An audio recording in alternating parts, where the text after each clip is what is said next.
Are people willing to put a little bit of skin in the game to learn more? Are people interested in this? Testing ideas with our email list has saved us from going down the wrong road many times, and it has validated ideas that we've had to make us go on to create a new product, service, or offer. I'm Jenna Kutcher, your host of the Goal Digger podcast. I escaped the corporate world at the age of 23 with nothing more than a $300 camera from Craigslist and a dream. Now I'm running a 7-figure online business that feels even better than it looks, all from my house in small town Minnesota with my family. Here, we value time as our currency. We mix the woo and the work, and we are in the pursuit of building businesses that give us the freedom to live lives that we love. I've always loved turning big goals into reality, and I'm here to help you do the same. This isn't just a peek behind the curtain. Come along with me and my guests as we tear the whole curtain down. Every week, we tackle practical, no-fluff marketing strategies and host honest discussions on what works and what doesn't. Join me and my expert guests for actionable insights to help you grow your dream business with confidence. Pull up a seat and get ready to be challenged, inspired, and empowered. This is the Goal Digger Podcast. As the year is about to come to a close, it is the perfect time to revitalize your marketing strategy. If you've been tossing around ideas like spaghetti and hoping something will finally stick, or if you feel like you're just going in circles, or you need a refresh on the tried and true strategies that will always work, well, this episode is for you. We're about to explore 5 strategies that will not only empower you to kick off the new year with laser focus, but will also ignite your passion for what you do. Think bold storytelling, harnessing the right platforms, and creating an audience that is eager to engage. These strategies will be the game changers you need to ensure that 2025 isn't just another year, but a milestone in your journey. So grab your favorite notebook and get ready to ditch the guesswork. Let's finish this year strong and set the stage for success ahead. Are you ready? Let's dive on in. When all your marketing team does is put out fires, well, they burn out, and they burn out fast. Can you relate? Sifting through leads, creating content for infinite channels, endlessly searching for performance KPIs, it all takes a toll on our productivity and our mental health. But with HubSpot, you can stop burnout in its tracks. Plus, your team can achieve their best results without ever breaking a sweat. With HubSpot's collection of AI tools, Breeze, you can pinpoint the best leads possible, capture prospects' attention with click-worthy content, and access all your company's data in one place. No sifting through multiple tabs necessary. It is all waiting for your team in HubSpot. Keep your marketers cool and make your campaign results hotter than ever. Visit HubSpot.com/marketers to learn more. That's HubSpot.com/marketers. I will never forget when I was just starting out. This was one of the things that I got so wrong. Let me take you back. When I was first starting out as a wedding photographer, the one thing I wanted to do was blend in. I did not want to stand out. I had massive imposter syndrome, and rightfully so. I was doing something I had never done before. And so instead of feeling bold and wanting to stand out, I literally wanted to look like everybody else so that nobody could call my bluff. Nobody could say, you don't know what you're doing, or who are you to be doing that? Because that was what I was already hearing in my head. So the first strategy that every small business should be using is developing your brand story, knowing it so well and sharing it often. So let's talk about brand stories. People connect with stories, not offers. When you can create an emotional connection, you're not just getting customers, you are building a community. This is important for a million reasons. And before I share them, I want to explain the difference between a brand and a business. Now, if you've listened to this show for a while, I talk about this a lot because it is so important, especially if you are someone who wants to build a true and recognizable brand. So a business is a product, service, or offer that is for sale or that can be gained in exchange of something of value. Okay? It's the product, the service, or the offer. A true brand is the personality behind the offers. How do you give a product or a service or an online course or an offer a personality? Well, it's through storytelling. Listen to this fact. 55% of consumers say they are more likely to buy from a brand if they love its story, and 44% are willing to share that brand's content. We're going to talk in just a little bit why it's so important that you create shareable content, but I want for you to understand that people connect with stories. I would argue that this is one of the most overlooked strategies for small business owners, and this can literally impact every single area of your business. I always laugh when I meet people out in the wild and they can recite my own brand story back to me about the $300 Craigslist camera and leaving the windowless office. And if you roll your eyes, even when I just say those words, well, that's a sign that I've shared that story a lot and that you already know it, meaning that it is recognizable to you. Now, again, when you think about it, when we are starting out as entrepreneurs or we're pivoting or we have a new idea, imposter syndrome is usually a passenger on a ride, right? It's going to come along the journey with us. And so what happens is a lot of times imposter syndrome makes us want to play small, makes us want to blend in. We want to do everything to avoid standing out. And when I was starting out, the first few years, I would argue I blended in and I blended in well. I was basically in camouflage. I looked like every other photographer out there. But when I realized that I didn't need to appeal to every single bride and groom in the state I was in who was getting married in the next year, and I just needed to attract 20 clients, I gained confidence in standing out, sharing more about me and not just about my work. This was so important because I realized something really early. I didn't want people to hire me just because they needed any random person with a camera. I wanted people to work with me because they loved me. And if I wasn't showing who I was or what made me different, then guess what? I was just another girl with a camera. Now, I have to say, it takes a bit of guts and a lot of confidence to really own what sets you apart and makes you different. And for a lot of us, sharing our story can feel really vulnerable.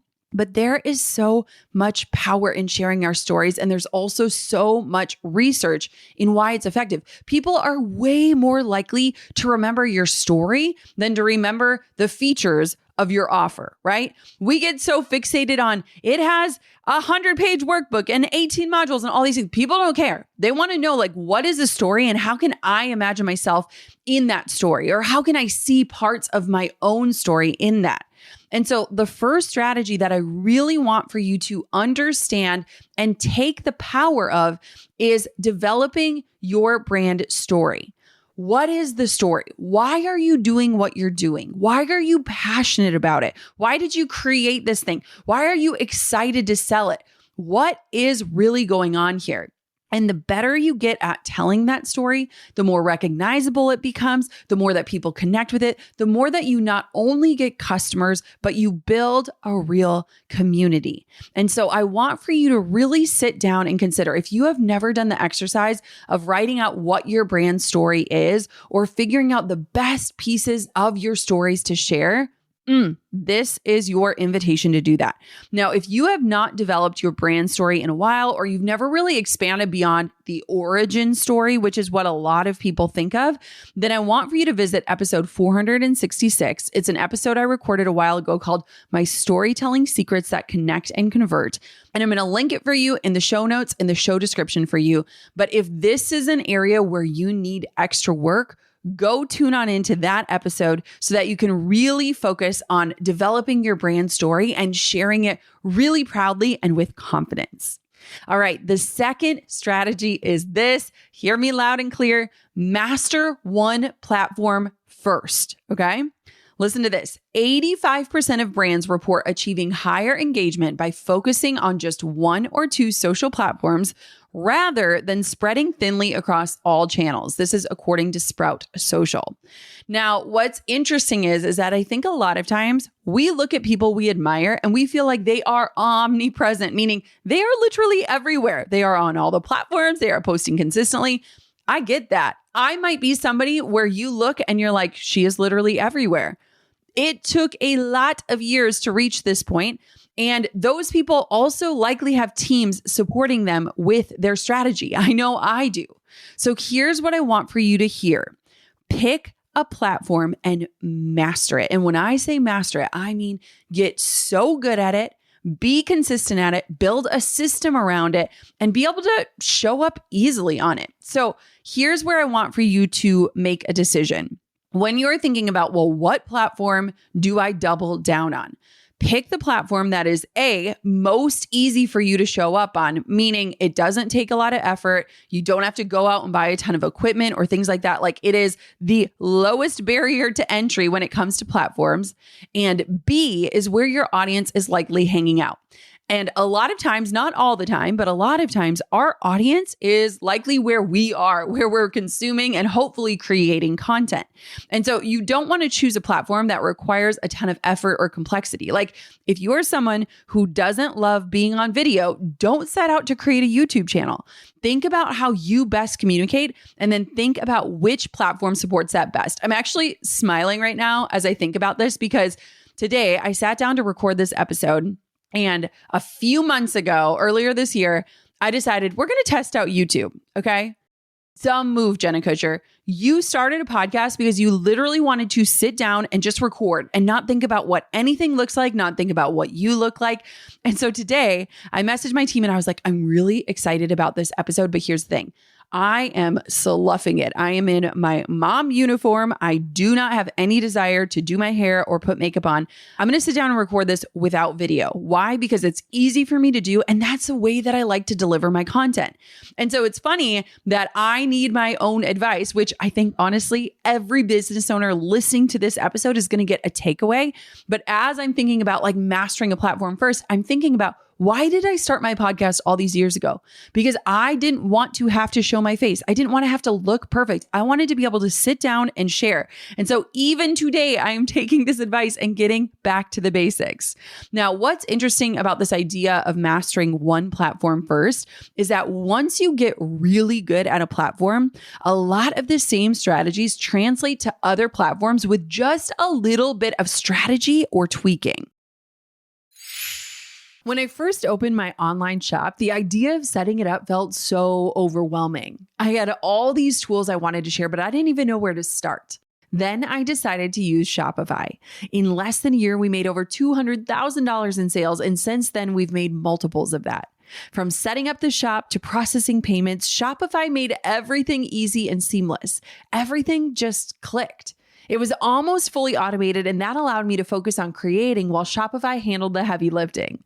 Now my shop practically runs itself. If you want to sell but you don't know where to start, you've got to use Shopify, home of the #1 checkout on the planet. Upgrade your business and get the same checkout we use with Shopify. Sign up for your $1 per month trial period at shopify.com/goaldigger, all lowercase. Again, that's shopify.com/goaldigger to upgrade your selling today. Shopify.com/goaldigger. Are you ready to take your B2B marketing to the next level? Because if you're not using LinkedIn ads, you're missing out on huge opportunities. Other platforms are great for pretty pictures and fun videos, but when you want to reach the big decision makers, the people who can actually make things happen, LinkedIn is where you need to be. We're talking 180 million senior level execs and 10 million C-level leaders that you can build valuable relationships with. With LinkedIn ads, you get smart targeting and tracking tools so you can focus on getting results where it counts. LinkedIn generates 2 to 5 times higher return on ad spend than other social platforms. That's why 79% of B2B marketers say LinkedIn is their go-to for paid media. When you use LinkedIn, you're working with a partner who gets what B2B is all about. Make B2B marketing everything it can be and get a $100 credit on your next campaign. Head to linkedin.com/goal to claim your credit. That's linkedin.com/goal. Terms and conditions apply. There are also super easy ways to take the content created for one platform and to repurpose it for another, meaning most of the heavy lifting is done in terms of the initial ideation and the creation. You've just got to kind of figure out how that works.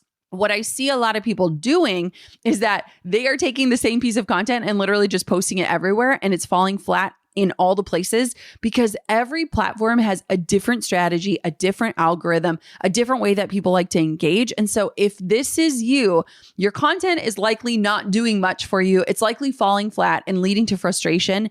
And so what I want for you to do is to, again, double down, get really good at one platform, and then go to the next one. Don't try to go to all of them. Move to the next one. Maybe look at the one that is closest to the one that you are crushing it on and figure out what works over there. How can I take some of these initial ideas or the creations that I've created and how can I make it work on the next platform? Like for me, it was Instagram. I love Instagram. I've always loved Instagram. Then once I got really good at Instagram, it leaked into Facebook. Then we discovered the power of Pinterest. And lastly would be LinkedIn. Now you probably see me. I'm like everywhere. I'm on every platform a few times each week. But we have built out a system that allows me to ideate the content, create that content, and then distribute it everywhere, matching the type and the format and the way the content works with the platform so that we can be successful on more than one platform. Now, one other thing to consider within this idea of mastering one platform before trying to do them all is that you want to create a system that allows you to show up consistently. I would argue that in this notion of like mastering a platform, consistency is one of the biggest roadblocks. It's one of the biggest things that is holding us back. And so when you can just even get consistent on one platform, that is a really huge win. And that is something that you should absolutely be celebrating. But what I think is even powerful is that when you figure out the system that works for you in order for you to show up consistently and hit your goals, whether it's one post a day or 3 posts a week, or even just 1 post a week, see what parts of that system could be replicated or duplicated onto other platforms. Again, when you figure out how to master one platform, a lot of the same ideas and systems can be translated and transferred onto other platforms. Now, if this is an area where you need extra help, I recorded this episode about the 5 things that are working on Instagram right now. Those strategies are still incredibly relevant and working today.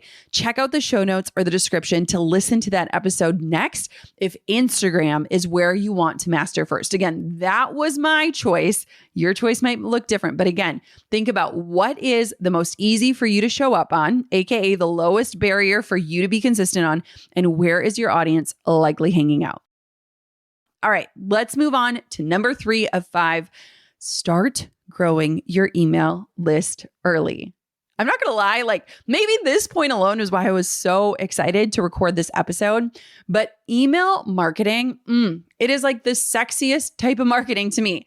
Listen to this. For every $1 spent on email marketing, the average return on your investment is $42. $42. That's like absolute insanity. If I were to say to you, listener, hey, you want to give me $1 in the morning and at the end of the day, I'm going to give you $42, would you do it?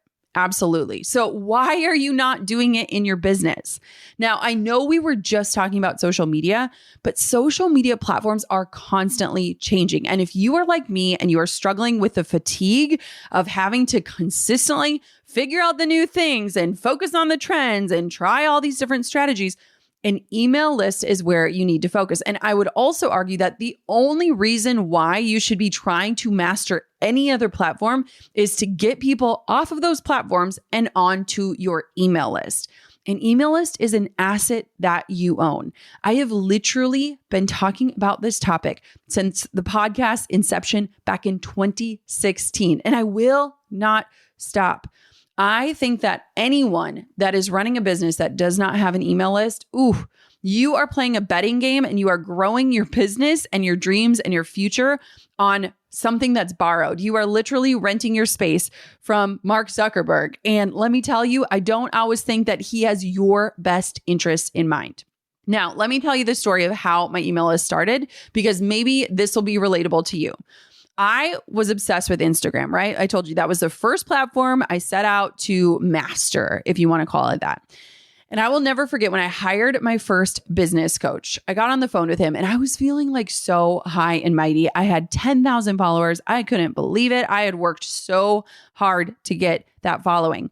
And I get on the phone with him and I'm like ready to just like, my ego is like, tell him how many followers you have. Like, tell him how hard you've worked on this. And the first question he asked me was, how big is your list? And I legitimately thought he was talking about my to-do list. I was like, dang, I got a lot to get done. I've got to edit these photos. I've got deliveries. I've got inquiries. I've got invoices. No. He wasn't talking about my to-do list. He was talking about my email list, which was a big fat goose egg 0. I didn't get it. Like, Instagram is this sexy, visible number that your audience can see. I mean, it makes sense that we want to focus on it, right? The ego is saying, have something that people will be impressed by. That outward number means everything. But the truth is, while social media might feel sexy, I'm going to argue your email list is a lot sexier because it is a direct line of communication to reach the right people at the right time with the right message. If you are someone who is so tired of like screaming out into the void, shouting into the abyss, like, can anybody hear me? Is this thing on? An email list is the solution. It is a much more intimate way to connect with people who have already raised their hands and said, I want what you have, or I want to learn more, or I'm interested in what you are talking about. Again, social media is rented space. You don't own your audience. You definitely cannot control their experience. And when we really think about it, the apps that we are using are kind of set up against us with algorithms and with their goal being to keep people on the apps. They don't want to send people to places where you actually generate income, like your website, your blog, or your offers, right? When we think about what is Instagram or Meta's biggest goal, it's to keep people engaged on the platforms for as long as possible. That is why they don't want us sending people off the platforms. And so I'd argue that an email list should be your number one priority in your business. It is for us. Like, it is the number one indicator of the health of the company. It is the number one growth factor. Like, if you want to double your business, I'm going to argue double your email list. That is what we talk about in rooms of leaders. We're not over here like, what reel is popping off for you this week? It's like, how are you growing your list? So here are a few things that I want to say based on where you may be at when it comes to email list building. I would argue to start an email list before you even have your business or before you have solidified your idea or your offer. So regardless of if you are brand new to business, I would start your email list now, or if you are someone who wants to pivot or change or add a new offer to your arsenal, you should be focused on your email list. That way, when that idea strikes or it's time to actually launch that idea, you have already been working on a list of people who are in alignment with what it is you're about to sell and who are ready to support you. Let me tell you this, and a lot of people don't talk about this, but I think this is one of the most powerful pieces of an email list. An email list is an amazing testing ground for your ideas to see what people are actually willing to exchange something of value for, meaning you're offering them some sort of free value. And in exchange, they are offering you access into their inbox. And so it is a much better indicator beyond just likes or comments or DMs to actually see, like, are people willing to put a little bit of skin in the game to learn more? Are people interested in this? Testing ideas with our email list has saved us from going down the wrong road many times, and it has validated ideas that we've had to make us go on to create a new product, service, or offer. So if this hasn't convinced you yet, listen to this stat. In the online marketing world, it has been said that for every subscriber you have on your email list that you are showing up for and serving, that should equate to $1 additional in revenue each month. So what would it look like for you if you went out and shared ideas and you got 500 subscribers on your email list? What would an extra $500 a month look like for you, for your family, for your business? Just imagine that. Now, if you are someone listening to this and you're like, okay, you have finally convinced me. Year after year, I've put this off no longer. If you need help getting started on growing an email list, I've linked up a past episode from earlier this year about why you truly cannot afford to not start your email list right now, aka why you have to have an email list. Go tune in to that one to understand more about why email marketing needs to be a focus for you. It's a really powerful episode on this podcast. Again, I've linked it up in the show notes, in the show description for you. So if this is an area where you want to grow in and you want to expand into, go listen to that episode. Let's talk about something we all deal with, phone bills. You know that feeling when you stumble upon something that makes you go, why wasn't I doing this sooner? Well, that's exactly how you're going to feel if you switch to Mint Mobile. They're giving you premium wireless for just $15 a month on a 3-month plan. And it's not just about the price. Mint Mobile runs on the biggest 5G network in the country, so you are getting high-speed data, unlimited talk, and text without wrecking your budget. And don't worry, you can bring your own phone and keep your number along with all your existing contacts. To get this new customer offer and your new 3-month premium wireless plan for just $15 a month, go to mintmobile.com/goaldigger. That's mintmobile.com/goaldigger. Cut your wireless bill to $15 a month at mintmobile.com/goaldigger. $45 upfront payment required, equivalent to $15 per month. New customers on first 3-month plan only. Speed slower above 40 gigabytes on unlimited plan. Additional taxes, fees, and restrictions apply. See Mint Mobile for details. Okay.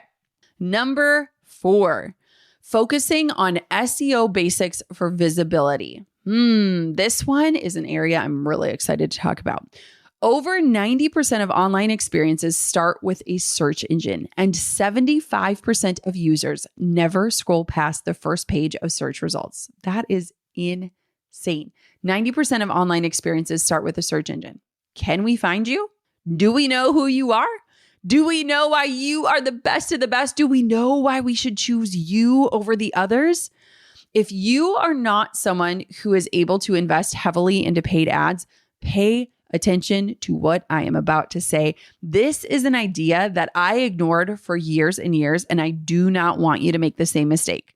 So if you are just starting out now, or you are someone who is struggling to get clients, focusing on understanding search engine optimization might absolutely change the game for you.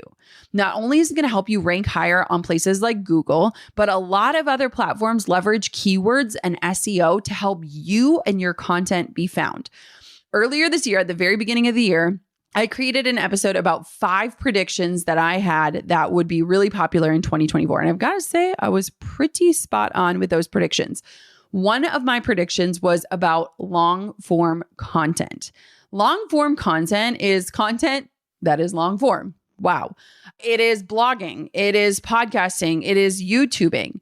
And so what is interesting is that the more that you can create content like this, the better you will be able to be found and show up in search results. So what is SEO? SEO, or search engine optimization, at the root of it is leveraging the keywords and the terms that your audience is using to search for what it is that you create or the solution you provide. Now, why I would argue that this is an area that every business owner should be digging into is that not only will digging into SEO help you to understand the words that your dream clients are using, which, note, they may be different than the words that you are using to describe who you are or what you do, but it's also going to help you see what type of content to create that will help serve them at a higher level, anticipate their needs, answer their questions before they can ask them, and help you rank higher when it comes to search engine results. Now, what is also interesting about this is that platforms like Pinterest and even podcast hosting platforms use SEO strategies to help connect people to your content. And so if you're somebody listening and you're like, I don't have a website yet, or I don't have a blog yet, it can also pay off across platforms. I would even argue that this could help pay off across Instagram, because they're constantly using metadata to figure out what is your post about and how can we get it in front of the right people. And so when you understand basic SEO strategies, it can totally transform the way that you are being found and experienced on the internet.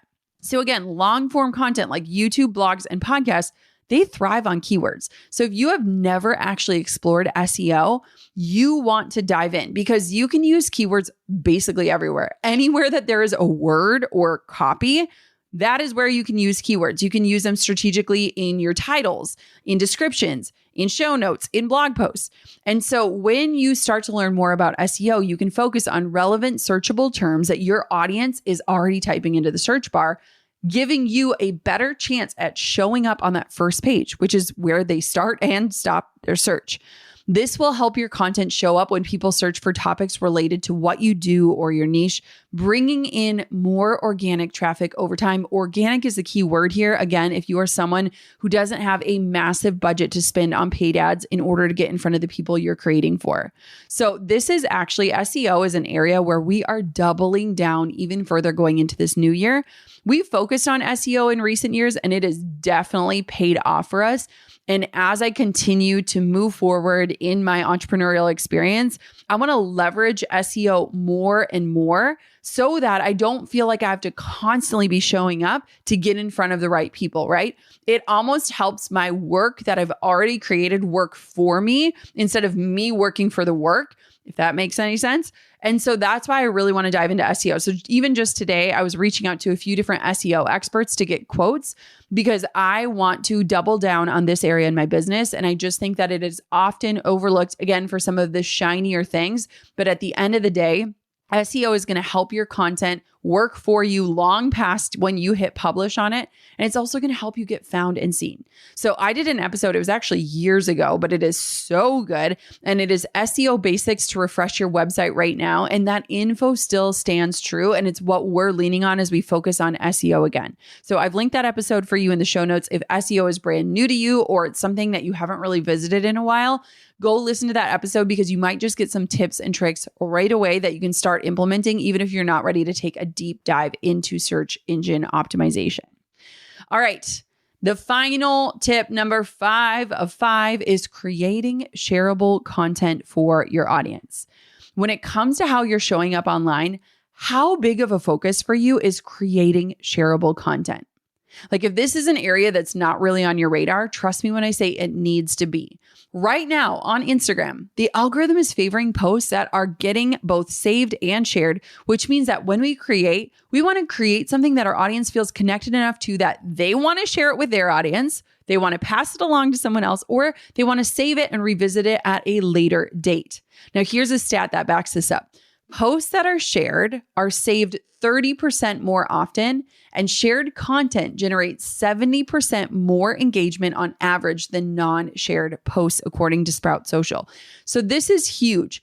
We want to be thinking as we're creating content, as we're trying to double down and really master one platform, what is shareable? What do people actually want to share? Right now, the biggest ways to create shareable content are creating content that makes someone else say or think, oh my gosh, me too. I thought I was the only one, allowing them to relate to you. And again, creating relatable, shareable content is only going to solidify that brand story for you. So can you see how a lot of these are actually linked together? The second way to create shareable content is creating content that informs or educates on a topic that a person might not be able to explain themselves or describe as well as you can. This is a really powerful way because not only is it giving someone else words to things that they might be feeling or thinking and not actually knowing how to express, but it also is setting you up as an expert, as a credible source, as an authority in your area. I know Drew and I, we often send posts back and forth to each other a lot of times on health topics that we've been discussing. A lot of times we'll try to explain the science of something and then we can't really do it. And we see a post and we're like, this is the post. And so this is the post we're sharing back and forth with each other. Now, the last way that I would argue to create shareable content is creating content that is inspirational or aspirational, that makes someone want to share it as their own dream or goal or save the post for their own future inspiration. And so creating content that leaves someone being like, wow, I want to do that, or I want to try that, or I want to be that. Now, creating shareable content is just a really powerful way to grow your audience, to connect with your audience, and to get your content in front of the people you're creating it for. Because I can tell you this, algorithms are really challenging. And I think a lot of people are feeling so burnt out on social media right now because their posts aren't actually even getting seen by the people they're creating it for. And so if this is you, ask yourself, what is shareable? Go to ChatGPT. How can I create shareable content that serves X, Y, and Z people? What are some ideas? Like whatever you need to do to think of posts and types of content that people want to share and to make sure that you're encouraging people to share that content is a really amazing way to not only boost your engagement, but to get in front of new people. If you are someone who's listening to this and you're like, I have no idea even what's getting shared of mine or what people are saving. If you haven't done a social media audit recently, this is a fabulous time of year to do one. I did an entire episode about how to do an audit to see what is truly working for you, not just with likes and engagement, but also what is working to drive real results. And I've again linked that up for you in the show notes or the show description. Now, if you didn't notice this, for every key point I made in this episode, I have an additional podcast episode that can help support you on this journey. So if you are someone where you're like, I need to go deep on SEO or I need to understand how to master Instagram, click to the other links. They're going to be linked up for you in the show notes and the show description. But I'm going to take you on a little journey so that you can start implementing right away, because it is impossible for me to sum all of this up for you in just 30 minutes. Now, before I close out, one thing that I want to share with you is that in this world of entrepreneurship, you might notice that these 5 strategies, honestly, are kind of basic. And what I think is really powerful is going back to basics is something that a lot of business leaders do.